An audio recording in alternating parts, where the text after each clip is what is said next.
Hey traders, a quick update on natural gas today. Before I start my video, let me show you what I've said in my yesterday's video so that you guys know what's valid and what's not, and when to enter the trade and when to avoid the trade. It won't be long, be back in a second.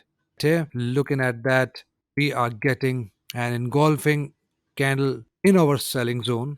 And this zone is, by the way, from 4.770 goes up to 4.996. So we are getting this entry pattern within this zone. And normally, I would like a close at least below here, which is 4.790. That would be an awesome entry. But if we get a close of this candle above this green candle, then we do not have an entry condition. In that case, it might move up again and we get an entry in this area. Okay, so looking at that, we have this bearish candle. So I normally set up my sell stop order if I'm taking the 382 entry, if I'm taking an entry using hammer candle or using 382 candle. So with that, I normally set up my sell stop order below the entry candle. So I have said I would prefer to enter here. Why I said that? Because then we would have a proper engulfer candle. If this candle would have closed, this red candle would have closed here, then this would be a proper engulfing candle. As you see, the candle didn't close here, it closed above that. This is more of pin bar candle or 25% candle.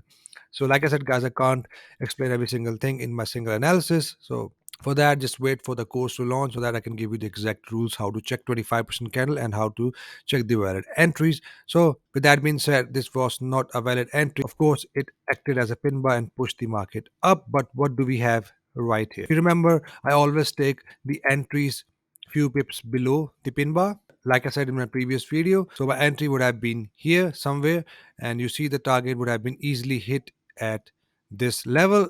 The EMA acted as a support and the market pushed up. So at this point, I would wait for another move up and I would wait for another engulfing entry or a pin bar entry, or we might get at this sort of move to take short trade. Of course, if we do not get any sort of entry reason in this zone again, then we can expect the market to push up. I will go for a short entry. Let's say if the next candle move down and break below 50 EMA, then I would look for a retest and look for a short or sell confirmation. This is how I take my entries and this is how I do my personal analysis. Let me quickly show you on capital.com. What do we have? We have this pin bar here. We have had this pin bar here. So in that case, I would enter here or I would enter few pips below here. In that case, our entry wouldn't have been executed and the market moved up and saved us to hit a stop loss. That is how I take entries, a pin bar entries. But what do we have right here? We had an engulfing candle that engulfs the previous green candle. So you can see the previous candle is a green candle and we have a candle fully engulfs the previous candle. And in that case, I would enter straight away here. Once we have an engulfing entry, I would enter straight away here. I would take my stop loss 180 or above, 180 or below, and the target would have been hit easily. As the ATR of this candle is 11, and you can see the target has been hit easily. It moved down right here. So this is how I take my entries.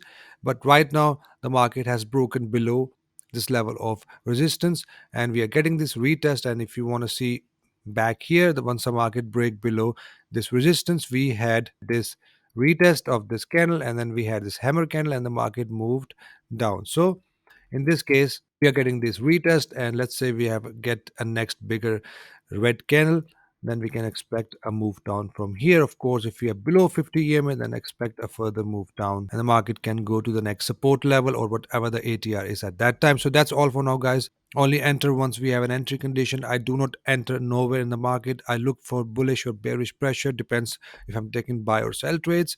And this is how I take my entries. And if you want to learn how I take entries, and if you want to learn the candlestick patterns, then join one of my partner brokers. Links are in the descriptions. Once you join that, I'll send you weekly forex reports showing the exact selling and buying zones. Buzz me on Instagram if you have any other questions.